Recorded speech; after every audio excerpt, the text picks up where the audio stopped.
মোড় ঘুরিয়ে দিয়েছে। লেখাটা আমরা প্রত্যেকে পড়ে নেই। Our struggles are always there as part of life. কথাটা এমন, জীবনের অংশ হিসাবে বাধা সর্বদাই থাকে, but with goals will set and proper planning put in place, কিন্তু লক্ষ্য সুনির্দিষ্ট এবং সঠিক পরিকল্পনার মাধ্যমে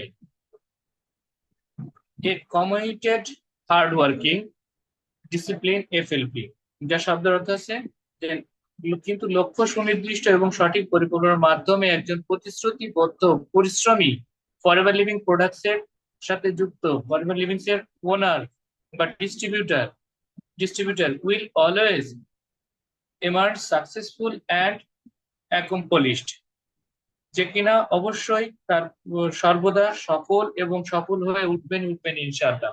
এই কথাটা আমি যতবার পড়ি যতবার বলি ততবারই আমি নিজে বিমোহিত হয়ে যাই, কারণ আমাদের জীবনের অংশে বাধা থাকবেই, সবসময় বাধা থাকবে, বাট বাধাকে উপেক্ষা করে অতিক্রম করে আমাদের লক্ষ্যকে সুনির্দিষ্ট এবং সঠিক পরিকল্পনার মাধ্যমে যে কোনো একজন ব্যক্তি সে হতে হবে অবশ্যই প্রতিশ্রুতিবদ্ধ এবং পরিশ্রমী ফরএভার লিভিং প্রোডাক্টস এর ডিস্ট্রিবিউটর। সে সর্বদাই সকল পর্যায়ে সে সফল হবে এবং সফল হয়ে ধীরে ধীরে সফল হয়ে উঠবে। এটা ছিল এই স্লাইডের সারাংশ সারমর্ম। Next slide. Working with people who lack big vision and big dream.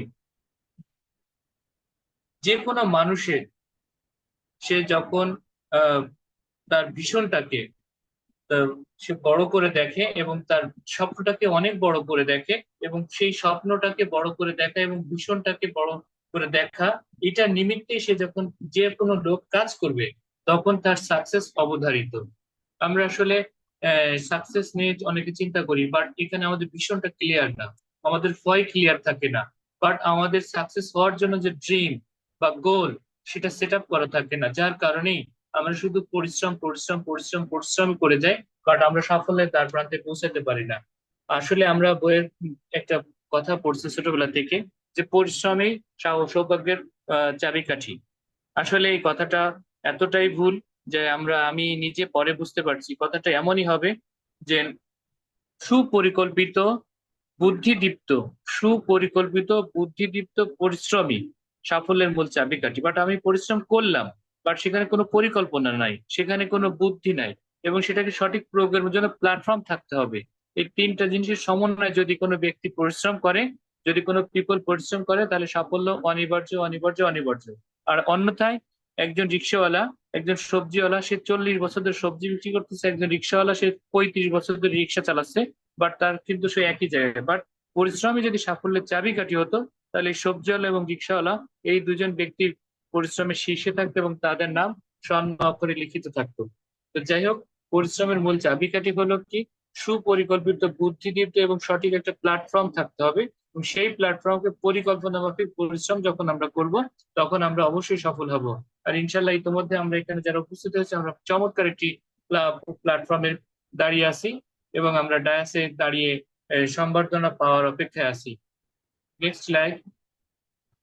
Life is so beautiful. চমৎকার একটি line, life is so beautiful. অবশ্যই অবশ্যই আমরা অনেক সময় আমাদের স্ট্রেস ফিল করি, আমরা হতাশাগ্রস্ত হয়ে যাই, তখন আমরা জীবনটাকে বিষাদময় হয়ে যায়।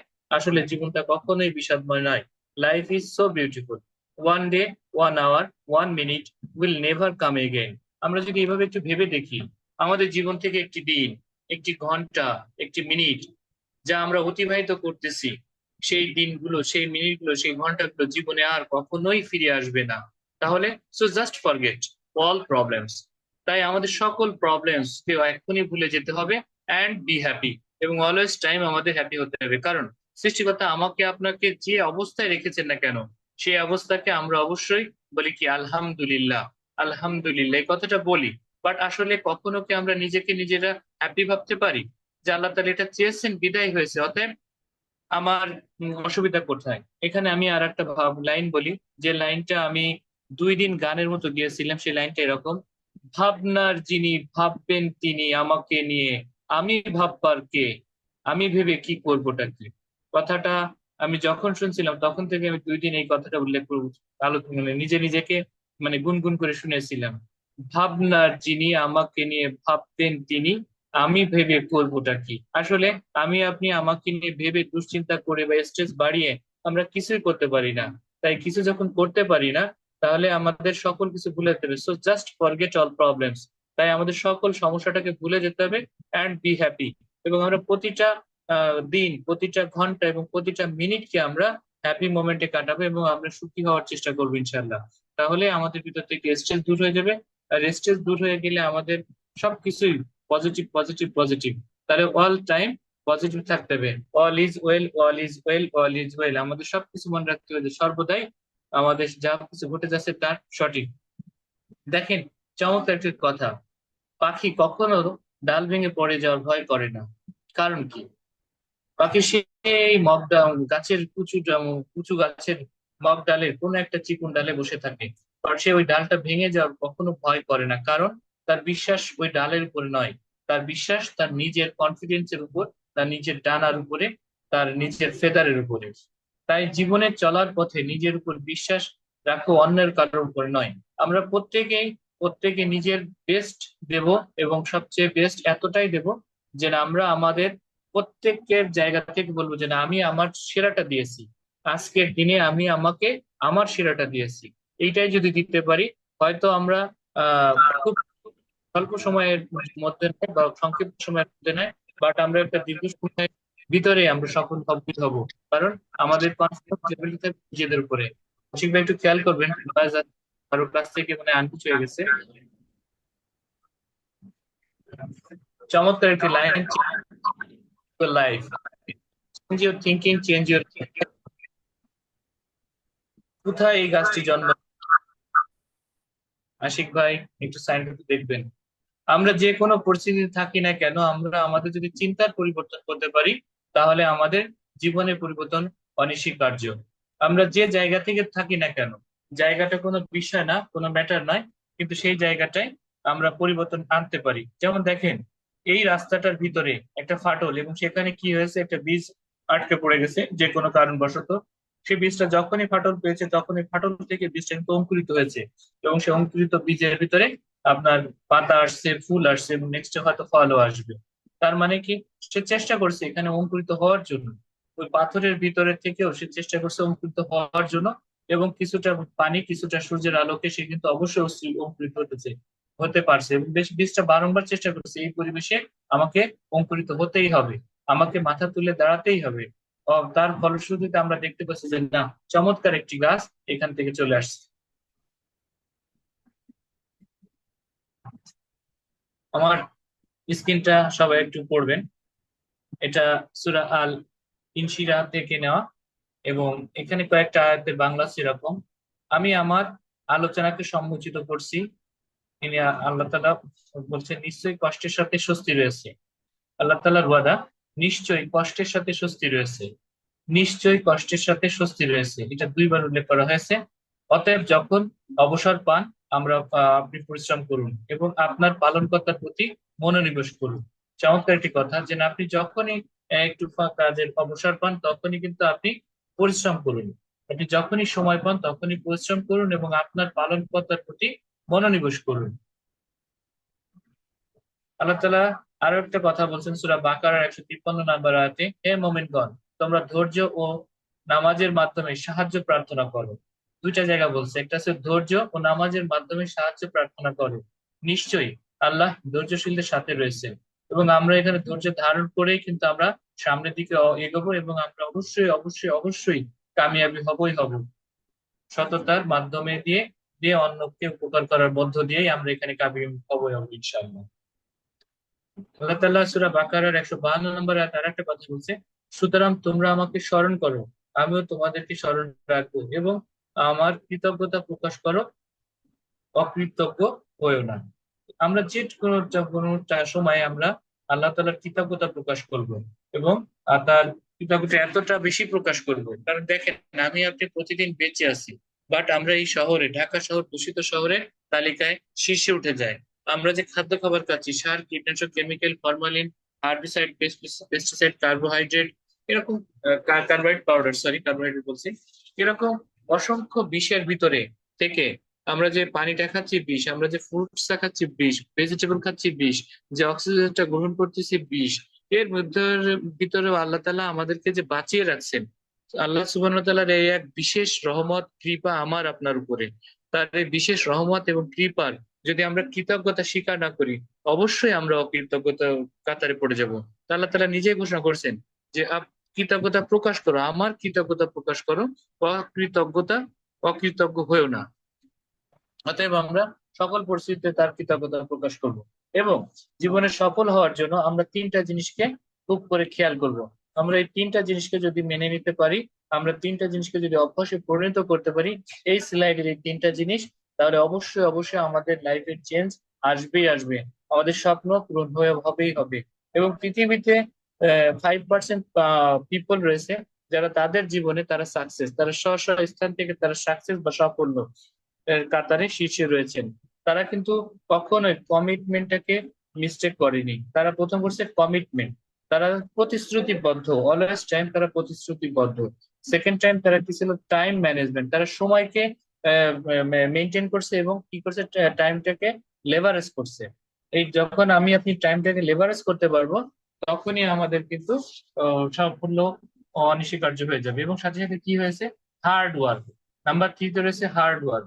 যে কোনো জায়গায় আপনি প্যাশনেট হয়ে আপনি মন থেকে যদি আপনার সততার সহিত পরিশ্রম করেন, হার্ড ওয়ার্ক করেন, তাহলে অবশ্যই অবশ্যই অবশ্যই সাকসেস বা সফলতা অনস্বীকার্য।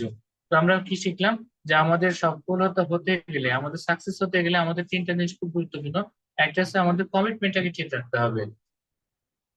দুই, আমাদের টাইমটাকে ম্যানেজ করতে হবে, টাইম ম্যানেজমেন্টটাকে ঠিক রাখতে হবে। তৃতীয়ত হচ্ছে হার্ড ওয়ার্ক, আমরা নিজেরাই, I will be hard worker, আমি অবশ্যই হার্ড ওয়ার্কার হব, অবশ্যই। এবং আমি চেষ্টা করবো যে ডে বাই ডে আমার এটাকে এক্সিলেটর বাড়ানোর জন্য, আমার এটাকে সামনের দিকে আরো অগ্রসর করার জন্য আমরা চেষ্টা করব। দেখেন, এই তিনটা জিনিসটার ভিতরে যে আমার প্রথম যে জিনিসটা ছিল, যে কমিটমেন্ট। আমরা হুসেন বোল্টকে চিনি, যে হুসেন বোল্ট অলিম্পিকে দৌড়ানোর জন্য, তার নিজের একটা কৃতিত্ব অর্জন করার জন্য বা স্বীকৃতি পাওয়ার জন্য, যে সে কিন্তু 4 বছর পরে অলিম্পিক অংশগ্রহণ করবে, বাট 4 বছর ধরে সে টানা ডিসিপ্লিনের সাথে টাইম ম্যানেজমেন্ট করে প্রচুর পরিমাণে হার্ড ওয়ার্ক করছে, প্রচুর পরিমাণে সে এতটাই হার্ড ওয়ার্ক করছে যে সে সর্বকালের সর্বশ্রেষ্ঠ আপনার মানব হয়েছে, যে সবচেয়ে দৌড়বিদ হয়েছে। এবং সে এই যে এত দ্রুত সময়ে সে যে দৌড় শেষ করছে, এটা পৃথিবীতে রেকর্ড হয়ে গেছে। হুসেন বোল্ট দ্রুত মানব হিসাবে, দ্রুততম মানব, দ্রুততম মানব, দ্রুততম মানব হিসেবে সে খ্যাতি পেয়েছে। ধন্যবাদ দাদা। আর পাশাপাশি আমরা স্টিভ জবস কে দেখতেছি, অ্যাপেলের প্রতিষ্ঠাতা। এই স্টিভ জবস এর জীবনী আমরা যারা জানি, যে তার জীবনটা ছিল অনেক অনাকাঙ্ক্ষিত জীবন। সেই অনাকাঙ্ক্ষিত জীবনে ভিতরে সে কিন্তু অনেকটা স্ট্রেস নিয়ে বড় হওয়ার পরও সে কিন্তু হাল ছেড়ে দেয়নি। তার এই তিনটা জিনিস, কমিটমেন্ট এবং টাইম ম্যানেজমেন্ট এবং হার্ড ওয়ার্ক এর মাধ্যমে সে কিন্তু পৃথিবীতে এই অ্যাপেলের প্রতিষ্ঠাতা হতে পারছে। এবং স্টিভ জবস কে একটা সময় যখন কেউ জানতো না চিনতো না, সে নিজের পরিচয় নিজেই তুলে ধরেছেন, এই স্টিভ জবস। তার মানে আমাদের সফল হতে হলে, আমাদের সাকসেস হতে হলে, আমাদের এই পূর্বের এই তিনটা জিনিসগুলোকে আমাদের খুব করে মনে রাখতে হবে। সেটা হচ্ছে এই কমিটমেন্ট। আমাদের কমিটমেন্টটা হতে হবে গুলির ন্যায়। দেখেন, একটা গান বা বন্দুক থেকে যখন আমরা ট্রিগার টিপ চাপ দেব, তখন গুলিটা কিন্তু বের হয়ে যাবে। ওই গুলিটা কিন্তু নিশানা লক্ষ্যভ্রষ্ট হোক বা নিশানাচ্যুত হোক, সে কিন্তু বের হয়ে যাবে। ঠিক তেমনি ভাবে আমার আপনার কমিটমেন্ট যখন আমরা কারোর সাথে করবো বা কোনো কথা বলবো, তখন ঠিক ওই গুলির ন্যায় এটা বের হয়ে যাবে। অতএব আমাদের এই জায়গাটাকে খুব খেয়াল করতে হবে, আমরা কমিটমেন্টের দিক থেকে খুব সতর্ক থাকবো। টাইম ম্যানেজমেন্ট, আমরা সময়ের সাথে সাথে সময়কে সুপরিকল্পিত ভাবে এটা আমরা ম্যানেজ করব, যে কখন কিভাবে আমি এই এই কাজগুলো করব। সেই কাজগুলোকে শিডিউল অনুযায়ী আমরা আমরা একটা এজেন্ডা তৈরি করে আমরা সেইভাবে ধীরে ধীরে ধীরে ধীরে আমরা সামনের দিকে অগ্রসর হবো। এবং তার সাথে আমাদের প্রচুর পরিমাণে হার্ড ওয়ার্ক করতে হবে। দেখেন, আমরা হয়তো অনেকেই খেই হারিয়ে, সরি, অনেকেই খেই হারিয়ে ফেলি, যে আমি এখনো পারছি না, আমার দ্বারা হবে না, আমরা ধৈর্য হারা হয়ে ফেলি। বাট আমি আপনি প্রতিটা মানুষই এই শিশুটার ন্যায় ছিলাম কোন একটা দিন। আজকে কারোর বয়স হয়তো এখানে 20, 25, 30, 40, 50, 60 বা তারও বেশি, যিনারা এখানে আমরা যে অবস্থায় আছি না কেন, সবাই আমরা আমাদের শৈশবের দিকে একটু ফিরিয়ে যাই। যে দিনটায় আমি সবেমাত্র উঠে দাঁড়িয়েছিলাম, আপনি উঠে দাঁড়িয়েছিলেন, সেই দিনটা আমার প্যারেন্টস পিতামাতা সবচেয়ে বেশি খুশি হয়েছিল। হয়তো তারা সামনে থেকে আমাকে আহ্বান করেছে, বাবা আসো, বাবা আসো, সামনের দিকে আসো, সামনের দিকে আসো। আমরা এক পা দুই পা করে হেঁটেছি, বাট ঠাস করে কিন্তু পড়ে গেছি। এই পড়ে যাওয়াতে হয়তো ব্যথা পেয়েছে, কান্নাকাটি করছে, তারা আবার আমাদের সান্ত্বনা দিয়েছে। দেন কি করছে, আবার তারা আমাকে কল করছে যে বাবা উঠে দাঁড়াও, আসো আসো আসো। এইভাবে বারংবার পড়ে যাওয়ার পরের থেকেই কিন্তু আমরা দুই পায়ে দাঁড়াতে পারছি বা হাঁটতে পারছি। আর সেই থেকে শুধু হাঁটতে পারছি না, তার কিছুদিন পর থেকে আমরা দৌড়াতে পারি এবং খুব ফাস্টার হিসাবে আমরা দৌড়াতে পারি। খুব বেশি আমরা রান করতে পারি এবং যে কোনো প্রতিকূল পরিস্থিতিতে আমরা বিপদে দৌড়ে পালাতে পারি। তো এই যে এটা কিন্তু একদিনে হয়নি, আমাকে অসংখ্যবার পড়ে পড়ে পড়ে পড়ে ফিরে উঠে দাঁড়ানো ওর ভিতর দিয়েই আমাকে কিন্তু আজকে আমি আপনি হাঁটতেছি। দেখেন আমরা কিন্তু সেই সময় থেকে আমরা বিজয়ী, সেই সময় থেকে আমরা সাকসেস অ্যাজ এ চাইল্ড, একদম শৈশবকাল থেকে। কারণ ওই সময় প্রতিটা পরিস্থিতির ভিতর দিয়ে আমরা কিন্তু ওভারকাম করে সফল হয়ে কিন্তু আজকে এই জায়গায়। তার মানে অলরেডি সফল, অলরেডি সফল। দ্বিতীয় অবস্থায় আপনি যে পরিস্থিতি থাকেন না কেন, আপনার সাফল্য মণ্ডিত সুবর্ণ সময়টা আপনি হয়তো দেখতে নাও পেতে পারেন তো তৎক্ষণাৎ, কিন্তু তার জন্য আমাকে আপনাকে কি করতে হবে, নেভার গিভ আপ। আমাদের কখনোই হাল ছাড়া যাবে না, নেভার গিভ আপ। আপনি যে কাজটাই করবেন না কেন সেই কাজটা কনসিস্টেন্সির সাথে, আপনি একাগ্রতার সাথে যদি করতে পারেন, তাহলে অবশ্যই অবশ্যই সাফল্য অনস্বীকার্য। আমি আল্লাহ তালা আরেকটা কথা বলছিল, আবার বাকার 155 নম্বর আয়াতে আল্লাহ তালা বলছে, এবং আমি অবশ্যই তোমাদেরকে পরীক্ষা করব, কিছুটা ভয়, কিছুটা ক্ষুধা, মাল ও জানের প্রতি, ফল ও ফসলের বিনষ্টের মাধ্যমে। তবে তবে সুসংবাদ দাও সবরকারীদের। যে আল্লাহ তালা কি বলছেন এখানে, আল্লাহ তালা সূরা বাকার 155 নম্বর আয়াতে বলছেন যে আমি অবশ্যই তোমাদেরকে পরীক্ষা করব, কিছুটা ভয়ের মাধ্যমে, ক্ষুধা, মাল ও জানের ক্ষতি, ফল ও ফসলের বিনষ্টের মাধ্যমে। তবে সুসংবাদ দাও সবরকারীদের। আল্লাহ তালা সুসংবাদ দিতে বলছে কাদেরকে, সবরকারীদের, যারা ধৈর্যশীল, ধৈর্য ধরে অপেক্ষা করছে। এবং আমরা সাময়িক সময় এই সময়ে এই ধরনের পরিস্থিতির মধ্যে দিয়ে যাই, যে না আমাদের অনেক অসুবিধা হয়, আমাদের এতটা প্রতিকূল পরিস্থিতি খারাপ হয় যে আমরা নিজেরাই খেই হারিয়ে ফেলি, যে আমি মনে হয় শেষ, আমার দ্বারা মনে হয় হবে না। এরকম যখনই আমাদের ভিতরে ভাবনা চিন্তা কাজ করে, তখনই আমরা অবশ্যই আমাদের সৃষ্টিকর্তাকে স্মরণ করব। এটা তো তারই একটা পরীক্ষা শুরু, হয়তোবা তিনি আমাকে পরীক্ষা নিচ্ছেন। বাট পরীক্ষা যখন আমি আপনি দেই বা দিয়েছিলাম, তখন কিন্তু আমরা একটা রেজাল্ট পেয়েছি এবং সেখানে কিন্তু অবশ্যই আমরা প্রোগ্রেস করেছি বা উত্তীর্ণ হয়েছি। এবং আমরা অবশ্যই আশা রাখবো যে আমরা যদি ধৈর্য ধরে অপেক্ষা করি, অবশ্যই আমাদের মালিক আমাদেরকে অবশ্যই সফল কাম করবেন করবেন ইনশাল্লাহ। কারণ তিনি তো ওয়াদা করছেন যে সবরকারীদের সে সুসংবাদ দিতে বলেছেন, যে তাদের জন্য অবশ্যই ভালো কিছু ওয়েট করছে। তোমরা যখন চূড়ান্ত সিদ্ধান্ত নেবে, আমার উপর ভরসা করো। এটা সূরা ইউনূসের 108 নম্বর আয়াত। যে আমরা যে কোনো সিদ্ধান্ত নিব না কেন, অবশ্যই আমরা আল্লাহ তাআলার উপর ভরসা করব, যে তিনি যেন আমাকে সফল কাম করেন, তিনি যেন আমাকে কামিয়াব করেন। এবং আমাদের যে কোনো সিদ্ধান্ত নেওয়ার বেলায় আমরা অবশ্যই আল্লাহর সাহায্য প্রার্থনা করব এবং তার উপরে ভরসা করব, যে কারণ তিনি ছাড়া আমাদের আর কোনো মালিক নেই, প্রভু নেই, কোনো ইলা নেই। তিনি যে পথে আমাকে আপনাকে ধাবিত করবেন, আমরা অবশ্যই সেই পথে ধাবিত হব ইনশাল্লাহ। তাই সিদ্ধান্ত নেওয়ার ক্ষেত্রে অবশ্যই আমরা জেনে বুঝে সিদ্ধান্ত নেব, আর কেবলমাত্র ভরসা করব আল্লাহর উপর। তো যাই হোক, আজকের আলোচনা আমি এই পর্যন্তই করছি। আপনাদের সকলের কাছে প্রার্থনা করছি যে আপনারা সকলে আমার সাথে